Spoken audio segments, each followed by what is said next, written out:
Hi అండి. అందరూ నన్ను క్వశ్చన్ అడుగుతుంటారు. ఎందుకు నాటుకోడి ఇంత కాస్ట్ ఉంటాయనేసి. మీరు బాయిలర్ కోడి గమనించుంటారు లేదా? అవి 45 డేస్‌లోనే 2-3 కేజీస్ ఈజీగా పెరిగేస్తాయి. కానీ ఇవి ఆ వెయిట్ రావాలనుకుంటే 6-7 మంత్స్ దాకా పడతాయండి. అండ్ నెక్స్ట్ అండి, ఇవి ఇయర్‌లో 3 టైమ్స్ క్రాప్స్‌కి వస్తాయి. అంటే ఇయర్లీ 30 ఎగ్స్ పెడతాయి. ఒకసారి 10 ఎగ్స్ పెడతాయి. అట్లా ఇయర్లీ 3 టైమ్స్ 30 ఎగ్స్ పెడతాయి.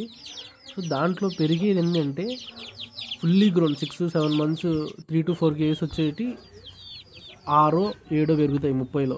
సో మనకు రేషియో ఎట్లుందంటే 100కి 20, 10:20 రేషియోలో పెరుగుతాయి అంతే, ఎక్కువ రావు. సో దీనికి ఎలాంటి కెమికల్స్ వాడడం, ఎలాంటి ఇంజెక్షన్స్ చేయము. అవి న్యాచురల్గా తింటే న్యాచురల్గా పెరుగుతాయి. చూడండి, మనం ఏదో ఫాస్ట్గా వస్తాయని మనం ఆ బాయిలర్ కోళ్ళను తింటే తక్కువ రేటుకి వస్తాయి, వీధిలో 10 చికెన్ షాపులు ఉంటాయని. మన హాస్పిటల్స్ కూడా అన్నీ ఉంటాయి వీధి వీధి వీధి వీధి మోట్లో. సో చూసుకొని తినండి. ఖర్చు పెడితే పెట్టాము, మంచి నాటుకోళ్ళే తినండి. మన ఛానల్ని ఫాలో అవ్వండి. మంచి నాటుకోళ్ళు అఫోర్డబుల్ రేట్స్కే ఇస్తాం. Thanks for watching.